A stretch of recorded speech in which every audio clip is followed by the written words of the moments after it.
Units and measurement എന്ന പാഠത്തിന്റെ പുതിയ അധ്യായത്തിലേക്ക് എല്ലാവർക്കും സ്വാഗതം. കഴിഞ്ഞ തവണ നമ്മൾ അവസാനിപ്പിച്ചത് എറേഴ്സ് എന്ന് പറയുന്ന ഒരു പോയിന്റിൽ വെച്ചിട്ടായിരുന്നു. എററിനെ കുറിച്ച് ഈ ക്ലാസ്സിൽ വിശദമായിട്ട് പറയാമെന്ന് അന്ന് നമ്മൾ സംസാരിച്ചിരുന്നു. അപ്പോൾ എന്താണ് എറർ? What is error? ഇതിന് ഉദാഹരണമായിട്ട് ഒരു റൂമിൻ്റെ ലെങ്ത്തും ബ്രെഡ്ത്തും അളക്കാൻ വേണ്ടി ഏതാനും ചില കുട്ടികളോട് ആവശ്യപ്പെടുകയാണ്. അപ്പോഴെന്താണ് സംഭവിക്കുക? ഉദാഹരണമായിട്ട് നമുക്ക് കുട്ടികൾക്ക് പേര് കൊടുക്കാം. ABC എന്ന് പേര് കൊടുക്കുകയാണ്. എ അളക്കുന്ന നീളം 10.1 മീറ്റർ, ബി ബ്രെഡ്ത്ത് 5.7 മീറ്റർ. അതുപോലെ ബി എന്ന് പറയുന്ന കുട്ടിയും സി എന്ന് പറയുന്ന കുട്ടിയും ഇതേ റൂമിൻ്റെ നീളം, വീതി എന്നിവ അളക്കുകയാണ്. അപ്പോൾ ബി അളന്ന നീളം എന്ന് പറയുന്നത് 10 മീറ്ററും 5.6 മീറ്റർ വീതിയും. സി എന്ന കുട്ടി അളന്ന നീളം, ലെങ്ത് എന്ന് പറയുന്നത് 10.2 മീറ്ററും 5.5 മീറ്റർ വീതിയുമാണ്. അപ്പോൾ 3 കുട്ടികളും അളക്കുന്ന സമയത്ത് കിട്ടിയ ലെങ്ത്തും ബ്രെഡ്ത്തും ഡിഫറൻ്റ് ആണ്, right? And the actual length and breadth of the room is 10.2 meter and 5.6 meter respectively. അപ്പോൾ ആക്ച്വൽ ലെങ്ത് 10.2 ആണെങ്കിലും സ്റ്റുഡൻറ്റ് എക്കും ബിക്കും സിക്കും കിട്ടിയ ഉത്തരങ്ങൾ ഡിഫറൻ്റ് ആണ്, റൈറ്റ്? അതുപോലെ ബ്രെഡ്ത്ത് ആണെങ്കിൽ 5.6 മീറ്റർ ആണ് actual, but all the 3 students A, B and C got 3 different answers. Right? So this kind of uncertainty in the measurement is called error. അതായത് നമ്മുടെ അളവിലെ സ്ഥിരതയില്ലായ്മയാണ് നമ്മൾ എല്ലായ്പ്പോഴും എറേഴ്സ് എന്ന് പറയുന്ന വാക്കുകൊണ്ട് ഉദ്ദേശിക്കുന്നത്. 3 കേസിൽ നമ്മൾ 3 കുട്ടികൾ അളന്നു, but all the 3 students got 3 different answers. Right? So this kind of uncertainty in the measurement is called error. So you can check out the length here, 10.1, 10, 10.2. അപ്പോൾ ലെങ്ത് എന്ന് പറയുന്നത് ഒരിക്കലും റൂമിൻ്റെ വ്യത്യാസപ്പെടുന്നില്ല, പക്ഷേ എന്ത് വ്യത്യാസപ്പെട്ടു? ഈ അളവുകൾ വ്യത്യാസപ്പെട്ടു. ഇങ്ങനെ ഒരേ കാര്യം റിപ്പീറ്റ് ചെയ്യുന്ന സമയത്ത് അല്ലെങ്കിൽ ആവർത്തിക്കുന്ന സമയത്ത് വ്യത്യസ്ത ഉത്തരങ്ങൾ തരികയാണെങ്കിൽ അതിന് നമ്മൾ പറയുന്ന പേരാണ് എന്ത്? Error. Okay, so it is the uncertainty in the measurement. Uncertainty means സ്ഥിരതയില്ലായ്മ. ഇതോടൊപ്പം തന്നെ മെഷർമെൻറ്റിൻ്റെ മറ്റൊരു സ്വഭാവമാണ് അല്ലെങ്കിൽ പ്രോപ്പർട്ടിയാണ് അക്യുറസി എന്ന് പറയുന്നത്. അപ്പോൾ എറർ എന്താണെന്ന് പഠിക്കുന്ന സമയത്ത് തന്നെ അതിൻ്റെ കൂടെ നമ്മൾ അറിയേണ്ട ചില ടെക്നിക്കൽ ടേംസുകളുണ്ട്. അതിലൊന്നാണ് അക്യുറസി. എന്താണ് അക്യുറസി? നമ്മൾ സാധാരണ ഉപയോഗിക്കുന്നൊരു വാക്കാണ്. ആ റീഡിങ് അക്യുറേറ്റ് അല്ല, ലെങ്ത് മെഷർ ചെയ്ത് അക്യുറേറ്റ് അല്ല. What is accuracy? Accuracy means it is a measure of how close a measured value to the true value of the measurement. How close a measured value to the true value of measurement. True value എന്ന് പറയുന്നത് യഥാർത്ഥ വിലയാണ്. അപ്പോൾ ഈ റൂമിനെ സംബന്ധിച്ചിട്ടുള്ള യഥാർത്ഥ വില എന്ന് പറയുന്നത് ലെങ്ത് എത്ര? 10.2 and breadth is 5.6. These are the true values. Then accuracy means how close a measured value to the true value. അപ്പോൾ measured values ഏതെല്ലാമാണ്? 10.1 5.7, 10 5.6, 10.2 5.5, right? All these are measured values. So how close a measured value to the true value, അഥവാ measure ചെയ്ത value actual ആയിട്ടുള്ള true വാല്യൂവിനോട് എത്രത്തോളം ചേർന്ന് നിൽക്കുന്നു എന്നതിൻ്റെ അളവാണ് accuracy. Okay, ഇപ്പോൾ നമ്മൾ നോക്കുകയാണെങ്കിൽ ഇവിടെ 10.1 ആണ് ലെങ്ത്, ഇവിടെ 10.2 ആണ്. അതേസമയം സിക്ക് ആണെങ്കിൽ 10.2 മെഷർ ചെയ്തു, ആക്ച്വൽ വാല്യൂം 10.2 തന്നെ. അപ്പോൾ ഏത് വാല്യൂ ആണ് ഈ ആക്ച്വൽ വാല്യൂയോട് ചേർന്ന് നിൽക്കുന്നത്? അത് സിയുടെ വാല്യൂ ആണ്, അല്ലേ? ഇതാണ് അക്യുറസി എന്നാണ് ഉദ്ദേശിക്കുന്നത്. So it means how close a measured value to the true value of the measurement. അപ്പോൾ എല്ലാ സമയത്തും നമുക്ക് ഈ ട്രൂ വാല്യൂ അറിഞ്ഞുകൊള്ളുന്നില്ല. അപ്പോൾ ഒരു ഉദാഹരണമായിട്ട് നമുക്കൊരു മേശയുടെ നീളവും വീതി അളക്കണം. മേശയുടെ നീളവും വീതിയും നമുക്ക് അളക്കാൻ നമുക്ക് ട്രൂ വാല്യൂ ആക്ച്വൽ വാല്യൂ നമുക്ക് അറിയില്ല. അപ്പോൾ നമ്മൾ എന്ത് ചെയ്യും? We will take A large number of readings and take the average. അപ്പോൾ ഒരു 8-10 തവണ ലെങ്ത് നമ്മൾ മെഷർ ചെയ്യുന്നു. ആ 10 തവണ മെഷർ ചെയ്ത ലെങ്ത്തിൻ്റെ ആവറേജ് എടുക്കുന്നു. അതാണ് അതിൻ്റെ കേസിൽ ട്രൂ വാല്യൂ എന്ന് പറയുന്നത്. ഇനി അല്ലാന്നുണ്ടെങ്കിൽ നമുക്ക് ട്രൂ വാല്യൂ അറിയുന്ന കേസാണെങ്കിൽ കുഴപ്പമില്ല. ഉദാഹരണമായിട്ട് ആക്സലേഷൻ ഡ്യൂ ടു ഗ്രാവിറ്റി എത്രയാണ് true value? 9.8 metre per second square. അങ്ങനെ ധാരാളം കോൺസ്റ്റൻസുകളൊക്കെ ഉണ്ട്. അതൊക്കെ നമുക്ക് പലപ്പോഴും അറിയുന്ന ട്രൂ വാല്യൂ തന്നെ ആയിരിക്കും. അപ്പോൾ in case if you don't know the true value take the average of the measurement. അങ്ങനെ നമ്മൾ ട്രൂ വാല്യൂ കണക്കാക്കാറുള്ളത്. So true value is the actual value of the measurement. So sometimes this true value will be given, and if the true value is not given, what we do is we take the average of the readings. So here again the true value of the length is 10.2 meter. Actual value is also called true value. This actual value is called true value. So the actual value of length is 10.2, which is the true value of length. Similarly, for breadth, the first we will discuss the length. So if you know the true value, you can compare the true value with the measured values, right? So we have listed the values of A, B and C. Then now we compare this 10.2 with the readings of A, B and C. And if you take the difference, we can find that the difference between the measurement of C and that of the true value is 0. അഥവാ നമ്മൾ difference കാണുക. 10.2 minus 10.1 എത്ര difference? 0.1. 10.2 minus 10 എത്ര difference? 0.2. 10.2 minus 10.2 എത്ര difference? 0. Right? അപ്പോൾ സിയുടെ മെഷർമെൻറ്റും true value തമ്മിലുള്ള difference 0 ആണ്. അങ്ങനെ ഡിഫറൻസ് മിനിമം ആയ മെഷർമെൻ്റ് ആണ് എല്ലായ്പ്പോഴും എന്ത്? ഒരു അക്യുറേറ്റ് റിസൾട്ട് എന്ന് അല്ലെങ്കിൽ അക്യുറേറ്റ് മെഷർമെൻറ്റ് എന്ന് പറയുന്നത് എല്ലായ്പ്പോഴും ഡിഫറൻസ് മിനിമം ആയിട്ടുള്ള മെഷർമെൻ്റ് ആണ് എല്ലായ്പ്പോഴും അക്യുറേറ്റ് മെഷർമെൻറ്റ് എന്ന് പറയുന്നത്. സോ സി ആണെന്ത് ഇവിടെ അക്യുറേറ്റ് മെഷർമെൻറ്റ്, അല്ലെങ്കിൽ accuracy is most for the measurement of C. Then similarly we can find the accurate measurement in the case of breadth, right? So for breadth the true value is 5.6 meter. 5.6 meter is the true value. And which are the measured values? 5.7, 5.6 and 5.5. Now if you take the difference between these values, that is say 5.6 minus 5.7, the difference is 0.1. 5.6 minus 5.6 is 0. 5.6 minus 5.5 again, it is 0.1. So only in the case of B the difference is 0, or the difference is minimum in the case of the student B. So you can say the most accurate breadth measurement is done by student B. അപ്പോൾ ഇങ്ങനെയാണ് നമ്മൾ accuracy കണക്കാക്കുന്നത്. ബിയുടെ measurement ആണ് accurate measurement, അല്ലെങ്കിൽ ഇതാണ് എന്ത്? Accuracy എന്ന് പറയുന്നത്.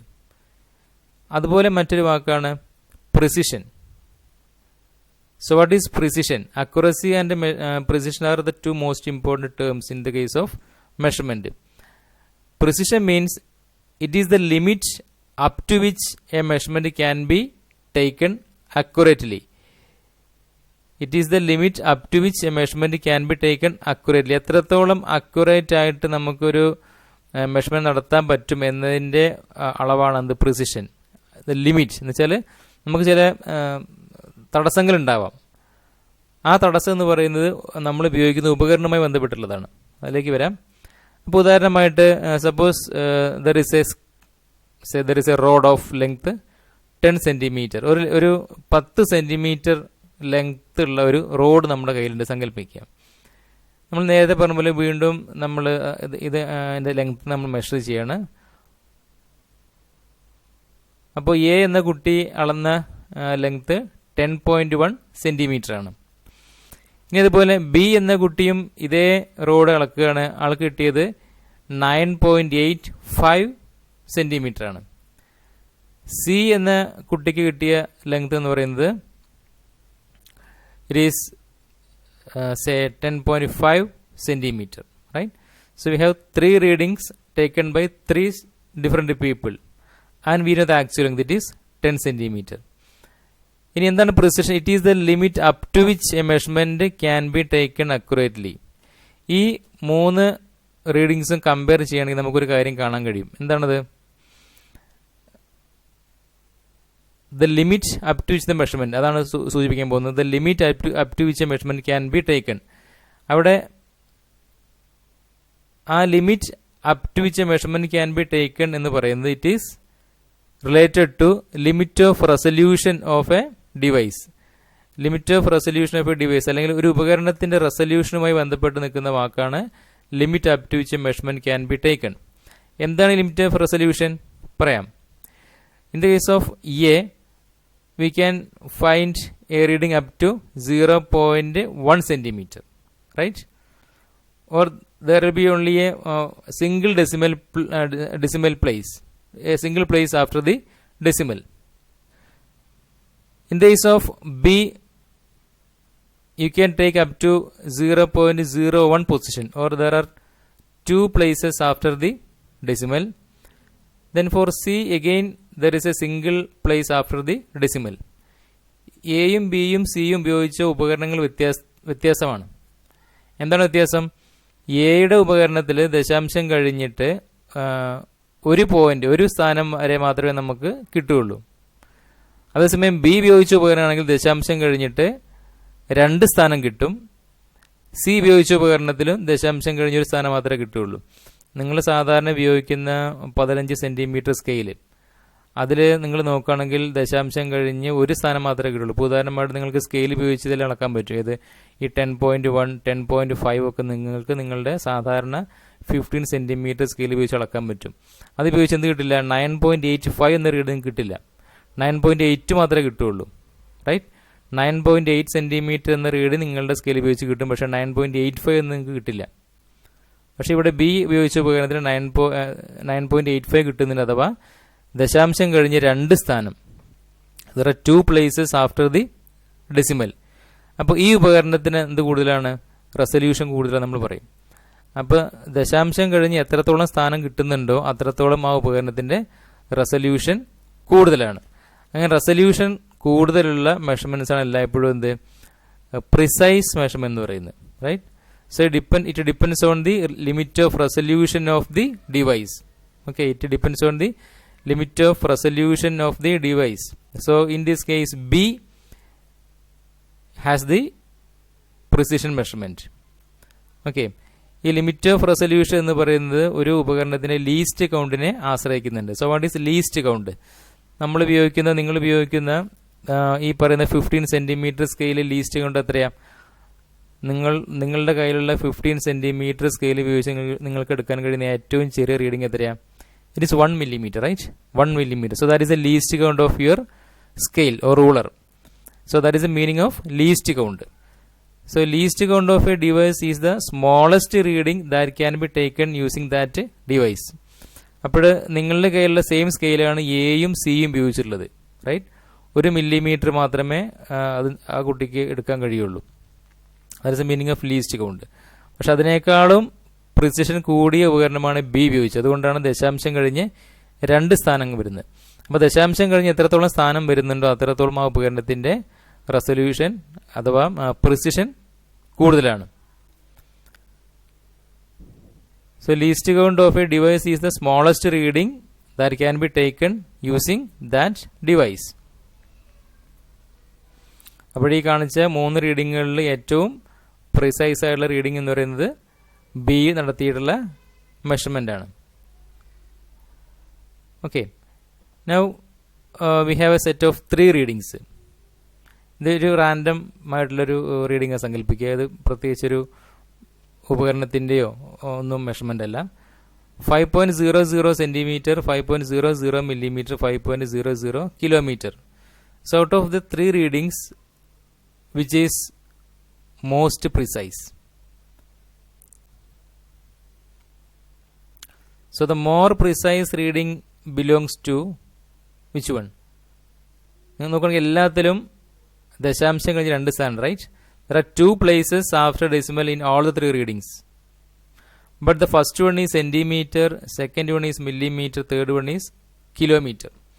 ഇതിൻ്റെ മീനിങ് ഒന്നാമത്തെ സ്കെയിലിൽ ദശാംശം കഴിഞ്ഞ് 2 സ്ഥാനം വരെ സെൻറ്റിമീറ്റർ നമുക്ക് അളവ് കിട്ടും. രണ്ടാമത്തെ ആണെങ്കിൽ ദശാംശം കഴിഞ്ഞ് 2 സ്ഥാനം വരെ മില്ലിമീറ്റർ അളവ് കിട്ടും.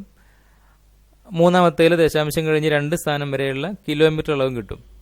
അപ്പോൾ ഏറ്റവും ചെറിയ റീഡിംഗ് എടുക്കാൻ കഴിയുന്ന ഉപകരണമാണ് ഏറ്റവും പ്രിസൈസ്. അതായത് ഏറ്റവും ചെറിയ റീഡിംഗ് എന്ന് പറയുന്നത് ഇവിടെ ഏതാണ്? മില്ലിമീറ്റർ ആണല്ലോ. അപ്പോൾ മില്ലിമീറ്റർ ദശാംശം കഴിഞ്ഞ് 2 സ്ഥാനം വരെ എടുക്കാൻ കഴിയുന്ന ഉപകരണത്തിനാണ് പ്രിസിഷൻ കൂടുതലുള്ളത്. ഓക്കെ. ഇപ്പോൾ ഒന്നാമത്തെ സ്കെയിലിൻ്റെ പ്രത്യേകത അതിൽ മില്ലിമീറ്റർ പോയിന്റ്സ് ഒന്നും ഉണ്ടാവില്ല, ജസ്റ്റ് സെൻറ്റിമീറ്റർ മാത്രമേ ഉണ്ടാവുള്ളൂ. ഇപ്പോൾ ഉദാഹരണമായിട്ട് നിങ്ങളുടെ കയ്യിലുള്ള സ്കെയിലിൽ മില്ലിമീറ്റർ വരെ എല്ലാം മായ്ച്ചു കളയാം, സെൻറ്റിമീറ്റർ ലൈൻസ് മാത്രമേ ഉള്ളൂ സങ്കല്പിക്കുക. അപ്പോൾ ആ സ്കെയിൽ ഉപയോഗിച്ച് നിങ്ങൾക്ക് അക്യുറേറ്റ് ആയിട്ട് മെഷർ ചെയ്യാൻ കഴിയുന്ന 1 സെൻറ്റിമീറ്റർ, 2 സെൻറ്റിമീറ്റർ, 3 സെൻറ്റിമീറ്റർ അങ്ങനെ മാത്രമാണ്. ഒരിക്കലും 1നും 2നും ഇടയ്ക്കുള്ള മില്ലിമീറ്ററുകളൊന്നും കിട്ടില്ല. ഓക്കെ. അപ്പോൾ ഇന്ന് പറഞ്ഞ പോലെയാണ് ഏറ്റവും പ്രിസൈസ് ആയിട്ടുള്ള മെഷർമെൻറ്റ് എന്ന് പറയുന്നത് ദാറ്റ് ഈസ് 5 അല്ലെങ്കിൽ ഏറ്റവും പ്രിസിഷൻ എന്ന് പറയുന്നത് 5.00 മില്ലിമീറ്റർ ആണ്. That is a meaning of precision or that is a meaning of A precise reading. കാരണം 0.01 മില്ലിമീറ്റർ വരെ ആ സ്കെയിലിൽ നമുക്ക് അളക്കാൻ കഴിയുന്നുള്ളത് തന്നെയാണ്. Then significant figures. അപ്പോൾ എറേഴ്സിനെ നമ്മൾ എക്സ്പ്രസ് ചെയ്യാൻ പോകുന്നേ ഉള്ളൂ. ഇതുവരെ നമ്മൾ എറർ എന്താണെന്ന് പറഞ്ഞു.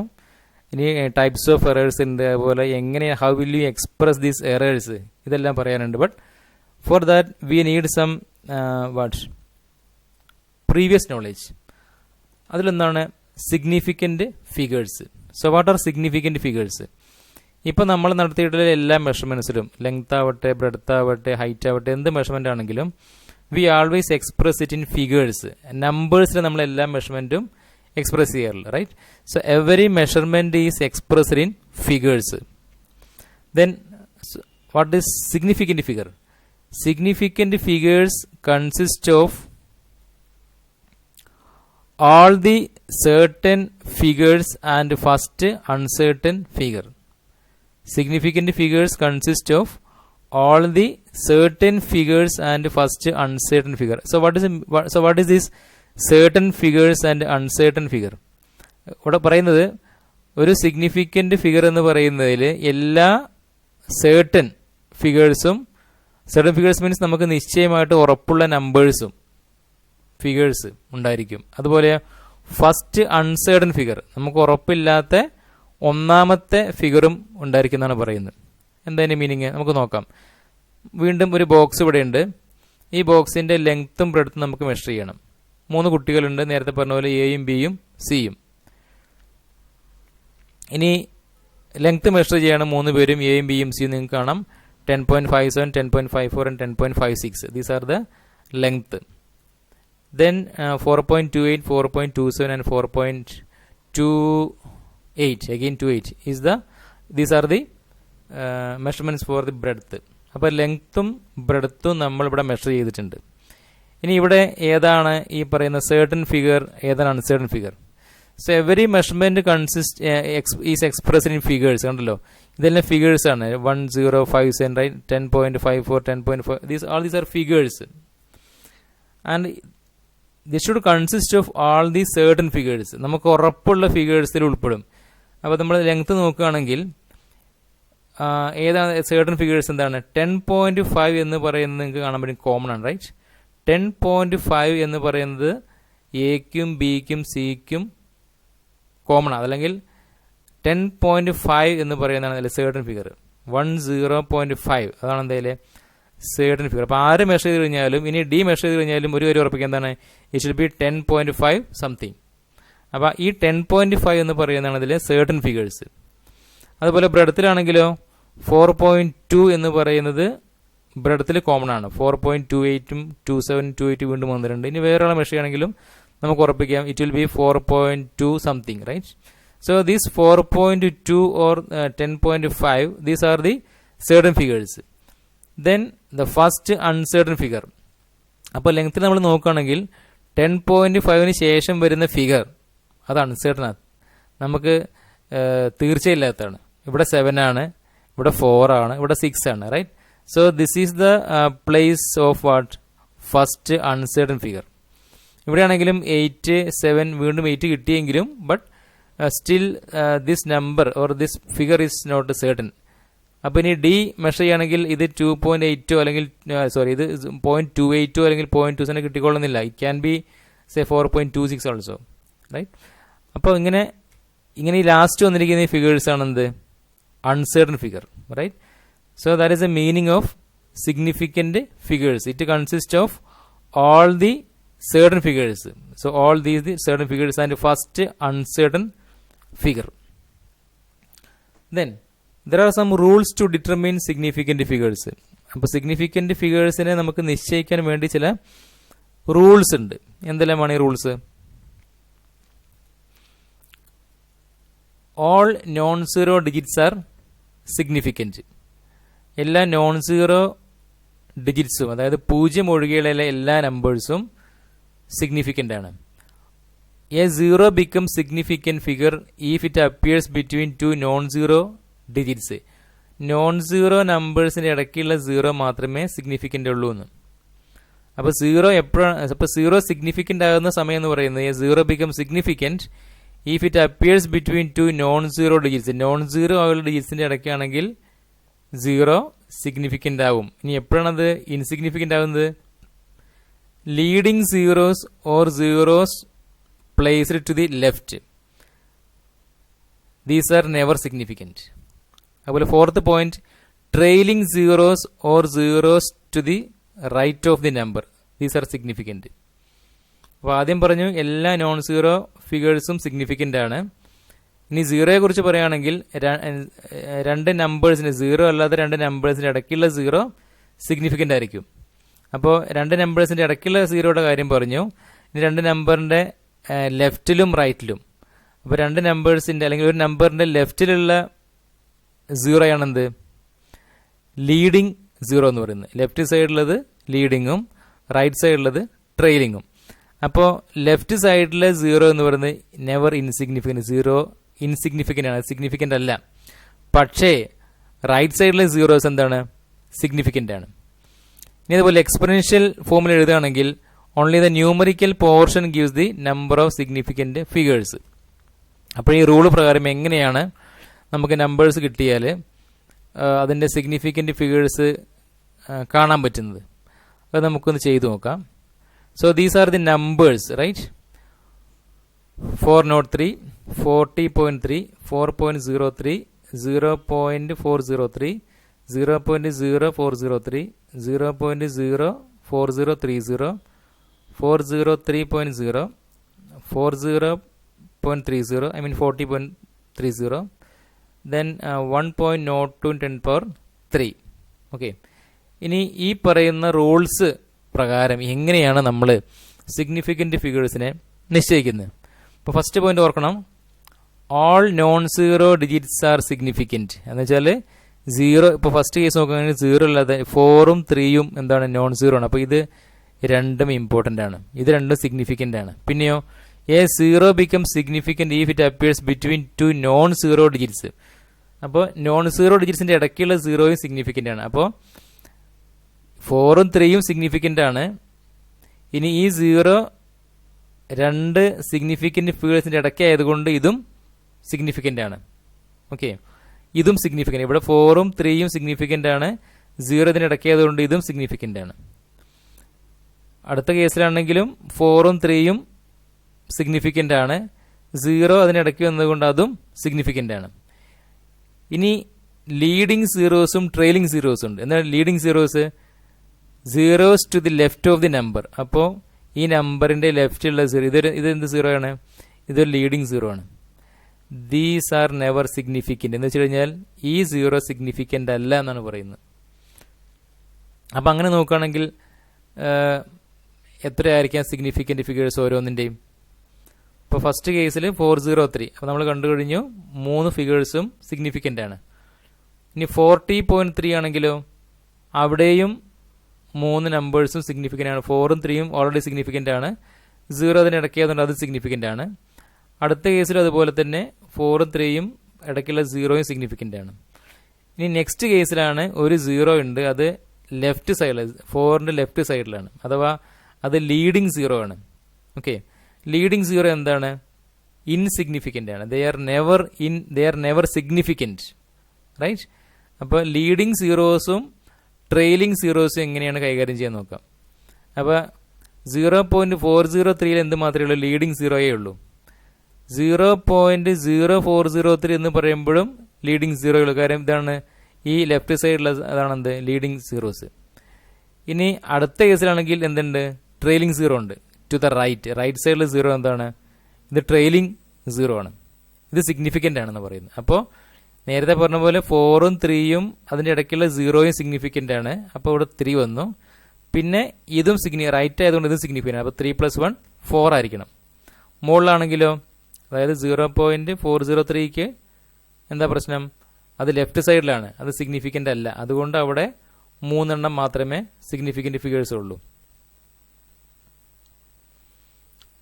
അപ്പോൾ എന്താണ് ലീഡിങ് സീറോസ്, എന്താണ് ട്രെയിലിംഗ് സീറോസ് എന്ന് ഓർത്ത് വയ്ക്കുക. ലീഡിങ് ലെഫ്റ്റും ട്രെയിലിംഗ് റൈറ്റും ഉള്ള സീറോസ് ആണ്. ഇനി നമുക്ക് നോക്കാം, ഈ 0 സിഗ്നിഫിക്കൻ്റ് അല്ല എന്ന് പറഞ്ഞു, കാര്യം ലെഫ്റ്റ് സൈഡ് ആയതുകൊണ്ട്. ബാക്കി എത്രയുണ്ട്? 403 മാത്രമേ ഉള്ളൂ. അതുകൊണ്ട് തന്നെ അത് 3 മാത്രമേ സിഗ്നിഫിക്കൻ്റ് ഫിഗേഴ്സ് ഉള്ളൂ.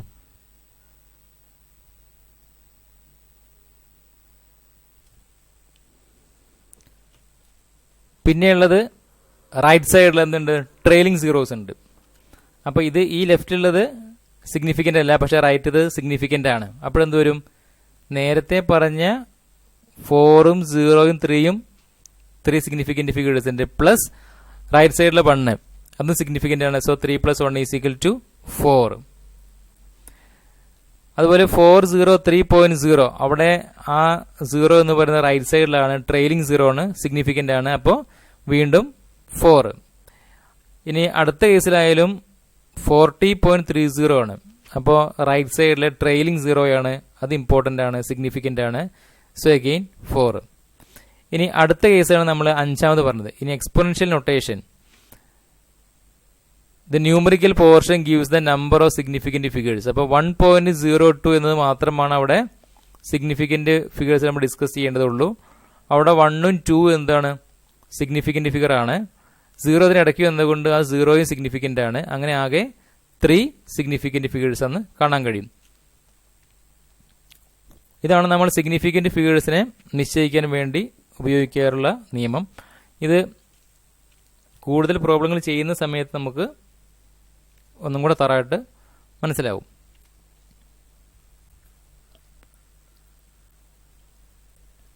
Okay, then types of errors. Which are the different types of errors? So there are 3 types of errors mainly: systematic error, random error and gross error. Now we will discuss each error separately. The first one is systematic error. Systematic errors are those errors that tend to be in one direction, either positive or negative. It repeats regularly. അപ്പോൾ systematic errors എന്ന് വെച്ച് കഴിഞ്ഞാൽ ആ പേര് തന്നെയുണ്ട്. It is very systematic എന്ന് വെച്ചാൽ it will be repeated regularly. അത് കൃത്യമായിട്ട് ആവർത്തിച്ചു കൊണ്ടേയിരിക്കും. ആവർത്തിക്കുക എന്ന് പറയുന്ന സമയത്ത് ആക്ച്വൽ വാല്യൂവിനേക്കാൾ ഒന്നുകിൽ അത് എപ്പോഴും കുറച്ച് കൂടിയിരിക്കും. അതാണ് എന്ത് ടു ദ പോസിറ്റീവ് എന്ന് പറയാൻ കാരണം, റൈറ്റ്? ഇൻ വൺ ഡയറക്ഷൻ ഒന്നെങ്കിൽ ഇത് പോസിറ്റീവ് ആവും, അല്ലെങ്കിലോ ചിലപ്പോൾ അത് നെഗറ്റീവ് ആവും. അതെന്ന് വെച്ചാൽ ആക്ച്വൽ വാല്യൂവിനേക്കാളും കുറച്ച് എല്ലായ്പ്പോഴും കുറച്ച് മെല്ലെ ആയിരിക്കും. നമുക്കറിയാം ചില വാച്ചുകളുണ്ട്, എന്താണ് എപ്പോഴും ഫാസ്റ്റാണ്, എപ്പോഴും അത് ഫാസ്റ്റ്, അതെന്ന് വെച്ചാൽ അത് പോസിറ്റീവ് സൈഡാണ്. ചില വാച്ച് എപ്പോഴും സ്ലോ ആണ്, അതെന്താണ് നെഗറ്റീവ് സൈഡാണ്, റൈറ്റ്? അപ്പോൾ അതാണ് ഈ പോസിറ്റീവ് നെഗറ്റീവ് അല്ലെങ്കിൽ വൺ ഡയറക്ഷൻ എന്ന് പറയാൻ കാരണം. ഒന്നെങ്കിൽ എപ്പോഴും കൂടിയിരിക്കും, എപ്പോഴും കുറഞ്ഞിരിക്കും. ഇങ്ങനെ കൃത്യമായിട്ട് ആവർത്തിക്കുന്ന തരത്തിലുള്ള എറേഴ്സാണ് systematic errors. It repeats regularly. That is the പ്രത്യേകത. It repeats regularly. Some of the sources of systematic errors are instrumental error. Sorry, there is one S missing. Instrumental error. INSTRUMENTAL. Instrumental error. Imperfection in experimental technique or procedure. Third one, personal errors. So what is the meaning of instrumental error? Instrumental means it is related to the instrument we are using. അപ്പോൾ ഇൻസ്ട്രുമെന്റിൽ വരുന്ന എന്തെങ്കിലും ഫോൾട്ടിനെ കൊണ്ട് നമുക്ക് errors വരികയാണെങ്കിൽ അതാണ് instrumental error എന്ന് പറയുന്നത്. Imperfect procedure എന്ന് വെച്ച് കഴിഞ്ഞാൽ നമ്മൾ ശരിക്കും ഫോളോ ചെയ്യേണ്ട പ്രൊസീജിയറിന് പകരം തെറ്റായിട്ടുള്ള പ്രൊസീജിയർ ആണെങ്കിൽ അത് ഇംപെർഫെക്റ്റ് പ്രൊസീജിയറാണ്. Third, personal errors. പേഴ്സണൽ കാര്യങ്ങളെ കൊണ്ടാകുന്ന എറേഴ്സും പലപ്പോഴും സിസ്റ്റമാറ്റിക് എറേഴ്സ് ഉണ്ടാക്കാറുണ്ട്. And most importantly this systematic error is due to a known cause. അല്ലേ, നമുക്ക് അറിയുന്ന ഒരു കാരണത്തെ കൊണ്ടാണ് ഈ പറയുന്ന സിസ്റ്റമാറ്റിക് എറേഴ്സ് ഉണ്ടാകുന്നത്. അപ്പോൾ അതിന് കാരണം അറിയാവുന്നത് കൊണ്ട് തന്നെ നമുക്ക് എന്ത് ചെയ്യാൻ പറ്റും? വി ക്യാൻ എലിമിനേറ്റ്, അതായത് അതിനെ ഇല്ലാതാക്കാൻ പറ്റും. Therefore, this type of errors can be eliminated. നമുക്ക് പൂർണ്ണമായിട്ടും ഇല്ലാതാക്കാൻ പറ്റും. എങ്ങനെയാണ്? We know the cause. ഏത് കാരണത്തെ കൊണ്ടാണ് എറർ സംഭവിക്കുന്നത് നമുക്കറിയാം. ഇത് ചില കാരണങ്ങൾ മാത്രമാണ്. ഇതുപോലെ വേറെയും കാരണങ്ങൾ പെടാം. ദീസ് ആർ സം സോഴ്സ് എന്ന് പറയുന്നത്. These are some source of systematic errors. അപ്പോൾ ഏത് കാരണം കൊണ്ടാണ് നമുക്ക് കൃത്യമായിട്ട് എറേഴ്സ് ആവർത്തിക്കുന്നതെന്ന് അറിഞ്ഞു കഴിഞ്ഞാൽ ആ കാരണത്തെ അങ്ങോട്ട് ഇല്ലാതാക്കിയെന്ന് സംഭവിക്കും, ഈ എറർ അവിടെ ഇല്ലാതാവും. അതുകൊണ്ടാണ് പറഞ്ഞത് this type of errors can be eliminated. So this type of or systematic errors can be eliminated because we know the cause. നമുക്കതിൻ്റെ കാരണം അറിയാവുന്നതാണ്. ഇനിയിപ്പോൾ ഉദാഹരണമായിട്ട് പറയുകയാണെങ്കിൽ നമുക്കിവിടെ ഇൻസ്ട്രുമെൻ്റൽ എറർ, റൈറ്റ്? ഒരു ഇൻസ്ട്രുമെൻ്റൽ എറർ എങ്ങനെയാണ് സങ്കല്പിക്കുന്നത്? ഇപ്പോൾ ഉദാഹരണമായിട്ട് നമുക്കിവിടെ ഒരു സ്കെയിൽ നമ്മളിവിടെ വരയ്ക്കുകയാണ്.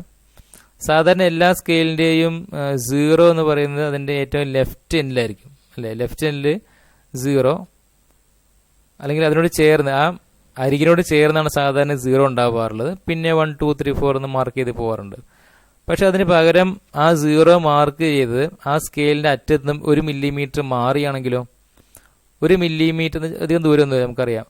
1 മില്ലിമീറ്റർ എങ്ങനെയോ അത് ഉണ്ടാക്കിയ സമയത്ത് 1 മില്ലിമീറ്റർ ദൂരം മാറിയിട്ടാണ് 0 മാർക്ക് ചെയ്തത്, അല്ലെങ്കിൽ 1 millimetre apart from the left end. അപ്പോൾ ഏറ്റവും ലെഫ്റ്റിലാണ് 0 ഉണ്ടാവാറുള്ളത്. അതിൽ നിന്നും 1 മില്ലിമീറ്റർ മാറിയിട്ടാണ് 0 മാർക്ക് ചെയ്തത്. ഇനി എന്താ സംഭവിക്കുക? ഈ സ്കെയിൽ കൊണ്ട് നമ്മൾ ഒരു 4 മില്ലിമീറ്റർ അളന്നു, അല്ലെങ്കിൽ നമ്മൾ 4 സെൻറ്റിമീറ്റർ അളന്നു, റൈറ്റ്? നമ്മൾ 4 സെൻറ്റിമീറ്റർ അളക്കുമ്പോൾ നമ്മൾ ഈ റൈറ്റ് ഹാൻഡ് മാത്രമേ നോക്കുകയുള്ളൂ. ഈ സ്കെയിലിൻ്റെ ലെഫ്റ്റ് ഹാൻഡ് ഒരു ഭാഗത്ത് വയ്ക്കും, നമ്മൾ 0 ശ്രദ്ധിച്ചോളുന്നില്ല, ഈ 4 നോക്കും, റൈറ്റ്? പക്ഷെ അത് ആക്ച്വലി എത്ര ഉണ്ടാവും? 4.1 ആയിരിക്കും. കാര്യം ഈ 0 എന്ന് പറയുന്നത് ഇപ്പുറത്തേക്ക് മാറി നിൽക്കുന്നുണ്ട്. അപ്പോൾ നമ്മൾ ഈ സ്കെയിൽ ലെഫ്റ്റ് ഹാൻഡ് ആണ് നമ്മൾ എടുക്കുന്ന ഒരു പൊസിഷൻ എന്നുണ്ടെങ്കിൽ, ഒരു റെഫറൻസ് പോയിന്റ് എന്നുണ്ടെങ്കിൽ, ഈ സ്കെയിൽ ലെഫ്റ്റ് ഹാൻഡിൽ നിന്ന് 4ലേക്ക് വരുന്ന സമയത്ത് ഇവിടെ മാർക്ക് ചെയ്ത് 4 ആണെങ്കിലും ആക്ച്വലി ഇറ്റ് ഈസ് 4.1 സെൻറ്റിമീറ്റർ ഉണ്ട്, റൈറ്റ്? അപ്പോൾ ഈ രീതിയിൽ ഇൻസ്ട്രുമെൻറ്റിൻ്റെ ഫോൾട്ട് കൊണ്ട് സംഭവിക്കുന്ന എറേഴ്സാണ് എന്ത്? ഇൻസ്ട്രുമെൻ്റൽ എറർ എന്ന് പറയുന്നത്. അപ്പോൾ ഈ എറർ നമ്മൾ കണ്ടുപിടിച്ചിട്ട് നമുക്ക് എന്ത് ചെയ്യാൻ പറ്റും? ഒന്നെങ്കിൽ നമുക്ക് ഈ 0 മുതൽ 4 വരെയുള്ളത് നമുക്ക് 4 സെൻറ്റിമീറ്റർ ഒക്കെ അളക്കാൻ കഴിയണം, അല്ലെങ്കിൽ നമ്മളിതിനെ റീപ്ലേസ് ചെയ്യുക. ഒരു ഫോൾട്ടി ഇൻസ്ട്രുമെൻറ്റ് റീപ്ലേസ് ചെയ്ത് കഴിഞ്ഞാൽ നമുക്ക് എന്ത് ചെയ്യാൻ പറ്റും? ഈ പറയുന്ന ഇൻസ്ട്രുമെൻ്റൽ എറർ നമുക്ക് എലിമിനേറ്റ് ചെയ്യാൻ പറ്റും, അല്ലെങ്കിൽ ആ തരത്തിലുള്ള സിസ്റ്റമാറ്റിക് എറർ നമുക്ക് എലിമിനേറ്റ് ചെയ്യാൻ പറ്റും. So that is why it is called instrumental error. That is why we are saying instrumental error or systematic error can be eliminated. പിന്നെ മറ്റൊന്ന് ഇംപെർഫെക്റ്റ് പ്രൊസീജിയർ, അല്ലെങ്കിൽ imperfect procedure in the experiment, അല്ലെങ്കിൽ imperfection in the experimental technique or procedure എന്നൊക്കെ പറയാറുണ്ട്. എന്താണ് imperfect procedure?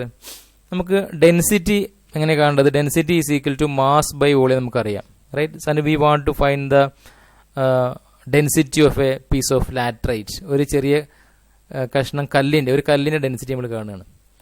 അപ്പോൾ എങ്ങനെ നമ്മൾ കല്ലിൻ്റെ ഡെൻസിറ്റി കാണുന്നത്? കരിങ്കല്ല, സാധാരണ ഈ കല്ല് കേട്ടോ, സാധാരണ നമ്മൾ ഉപയോഗിക്കുന്ന വെട്ടുകല്ല്, അങ്ങനത്തെ ലാറ്ററൈറ്റ് കല്ല്. ഡെൻസിറ്റിൻ്റെ ഇക്വേഷൻ മാസ് ബൈ വോളിയമാണ്. മാസ് നമുക്ക് ഒരു ഇലക്ട്രോണിക് ത്രാസ് വഴി നമുക്ക് കാണാൻ പറ്റും. നമ്മൾ വോളിയം കാണാൻ വേണ്ടി ഉപയോഗിക്കുന്നത് ഒരു കല്ല് അങ്ങനെ പ്രത്യേക ഷേപ്പൊന്നും ഉണ്ടാവില്ല നമുക്കറിയാം, പക്ഷെ നമുക്കതിന് വോളിയം കൃത്യമായിട്ട് കാണുകയും വേണം. അപ്പോൾ നമ്മൾ വേണ്ടി ഉപയോഗിക്കുന്നത് we are using a 500 ml jar, ഒരു 500 ml ജാർ നമ്മൾ ഉപയോഗിക്കുന്നത്. അപ്പോൾ നമുക്ക് ഈ കല്ലെടുത്ത് ഈ ജാറിലേക്ക് ഇട്ടാൽ ഈ ജാറിൽ ഫുള്ള് നമ്മൾ വെള്ളം നിറച്ചിട്ടുണ്ട്. എന്നിട്ട് ഈ കല്ലെടുത്ത് നമ്മൾ ജാറിലേക്ക് ഇടുകയാണ്. അപ്പോൾ എത്ര ml വെള്ളം പുറത്തേക്ക് പോയി നോക്കിയിട്ട് നമുക്ക് അതിൻ്റെ വോളിയം കാണാൻ പറ്റുന്നതാണ്. അങ്ങനെ നമ്മളതിൻ്റെ വോളിയം കാണുന്നത്. അപ്പോൾ നമ്മളിവിടെ ആദ്യം suppose V R finding the volume. Volume എങ്ങനെ കാണുന്നത്? കല്ലെടുത്ത് വെള്ളത്തിലേക്ക് ഇട്ടു, എത്ര വെള്ളം പുറത്തേക്ക് പോയി നമുക്കതിന് വോളിയം കിട്ടി. ശേഷമാണ് നമ്മൾ ആ കല്ലിൻ്റെ മാസ് കാണുന്ന ഒരു ഇലക്ട്രോണിക് വെയിങ് ബാലൻസ് ഉപയോഗിച്ചിട്ട് മാസും കണ്ടു. പക്ഷേ ഇപ്പോഴത്തെ കുഴപ്പം എന്താണ്? ഈ കല്ലെടുത്ത് വെള്ളത്തിലേക്ക് ഇടുന്ന സമയത്ത് ഈ കല്ല് ഒരു ലാറ്ററൈറ്റ് ഞാൻ പറഞ്ഞു, അത് വെള്ളം അബ്സോർബ് ചെയ്യും. അപ്പോൾ ഇപ്പം നമ്മൾ അളക്കുന്ന മാസ് എന്ന് പറയുന്നത് ശരിക്കും എന്താണ്? ആ കല്ല് പ്ലസ് വെള്ളത്തിൻ്റെ മാസ് അപ്പോൾ നമ്മൾ അളന്നിക്കുന്നത്. അപ്പോൾ ഇപ്പം നമുക്ക് ഡെൻസിറ്റി തെറ്റാണ്. ശരിക്കും എങ്ങനെ ചെയ്യണം? ശരിക്കും ആദ്യം നമ്മൾ മാസ് കാണണം, മാസ് കണ്ട ശേഷം എന്ത് ചെയ്യണം? വോളിയം കാണണം. അങ്ങനെയാണെങ്കിൽ നമുക്ക് കൃത്യമായിട്ടുള്ള ഉത്തരം കിട്ടും. അപ്പോൾ ഡെൻസിറ്റി ആദ്യം വോളിയം കണ്ട ശേഷം മാസ് കാണുകയാണെങ്കിൽ നമുക്ക് കിട്ടുന്ന ഡെൻസിറ്റി കറക്റ്റ് അല്ല. കാരണം എന്താ? ആ ലാറ്ററൈറ്റ് കല്ല് വെള്ളം അബ്സോർബ് ചെയ്തുകൊണ്ട് നമുക്ക് ഇപ്പോൾ കിട്ടുന്ന മാസ് കറക്റ്റ് അല്ല. അതേസമയം മാസ് കണ്ട ശേഷം വോളിയം കാണുകയാണെങ്കിൽ നമുക്ക് കിട്ടുന്ന മാസും പിന്നെ കിട്ടുന്ന വോളിയം കറക്റ്റ് ആയിരിക്കും. അപ്പോൾ ഇതാണ് ഇംപെർഫെക്റ്റ് പ്രൊസീജിയർ എന്നുകൊണ്ട് ഉദ്ദേശിക്കുന്നത്. നമ്മൾ ചെയ്യുന്ന എക്സ്പെരിമെൻറ്റിൻ്റെ പ്രൊസീജിയർ കറക്റ്റ് അല്ലെങ്കിൽ നമുക്ക് കിട്ടുന്ന ആൻസർ തെറ്റായി പോകും. ദെൻ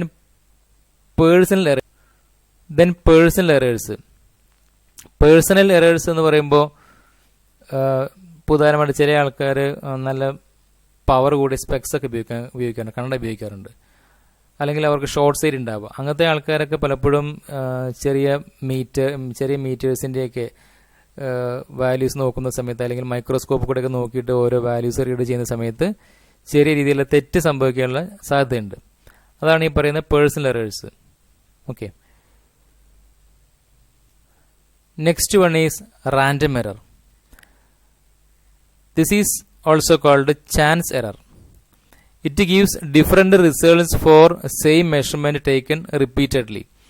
ആവർത്തിച്ച് ചെയ്യുന്ന സമയത്ത് ഒരേ വസ്തുവിൻ്റെ നീളം തന്നെ നമ്മൾ ആവർത്തിച്ച് ചെയ്യണം. But we are getting different readings or different result. അതുകൊണ്ട് പറയുന്ന പേരാണ് ചാൻസ് എറർ എന്ന് പറയുന്നത്. അപ്പോൾ ഒരേ സംഗതി ഒരേ വസ്തുവിൻ്റെ തന്നെ നീളം, അപ്പോൾ ഉദാഹരണമായിട്ട് ഒരു മേശയുടെ നീളം നമ്മൾ ആവർത്തിച്ച് ചെയ്യണം.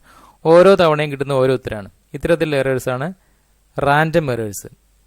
This arises due to unknown causes. Therefore, these cannot be eliminated completely. നമുക്ക് കാരണങ്ങൾ അറിയില്ല, എന്തുകൊണ്ടാണ് റാൻഡം എറർ സംഭവിക്കുന്നത് നമുക്ക് അറിഞ്ഞൂടാ.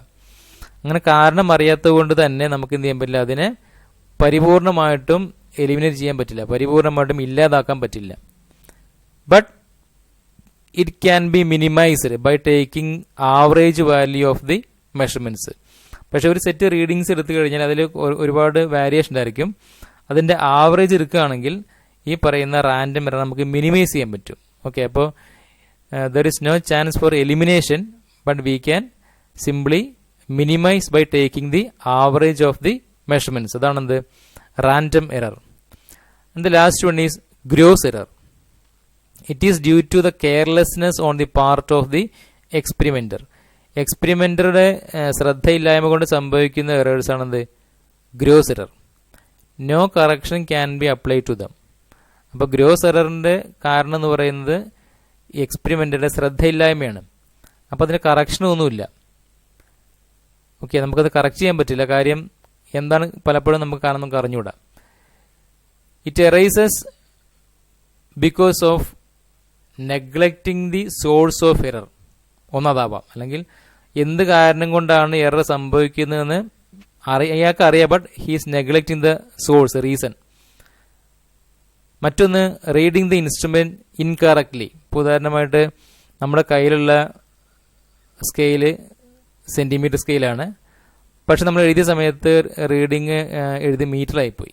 ഓക്കെ, സെൻറ്റിമീറ്റർ സ്കെയിൽ വെച്ച് അളന്നിട്ട് ഉത്തരം എഴുതും മീറ്റർ എഴുതിപ്പോയി. 10.4 സെൻറ്റിമീറ്റർ എന്നതിന് പകരം 10.4 മീറ്റർ എന്ന് എഴുതിപ്പോയി. Right. So reading the instrument incorrectly, അല്ലെങ്കിൽ വേറെ ഏതെങ്കിലും രീതിയിൽ നമുക്ക് ഒരു ഇൻസ്ട്രുമെന്റിലെ റീഡിങ്സ് കൃത്യമായിട്ട് വായിക്കാൻ കഴിയാതെ പോവുക, അതൊരു കാരണമാണ്. Then improper recording of the reading നമ്മൾ എടുത്തു, പക്ഷെ നമ്മളിത് പ്രോപ്പറായിട്ട് റെക്കോർഡ് ചെയ്തില്ല, അത് മറ്റൊരു കാരണമാണ്. Improper recording of the reading എന്ന് പറയുന്നത്. So these are the general matters about error. The next part is how to express this error or how to record this error. അപ്പോൾ എറർ നമ്മൾ എങ്ങനെ റെക്കോർഡ് ചെയ്യും? So we will discuss that part in the next class. Thank you for watching.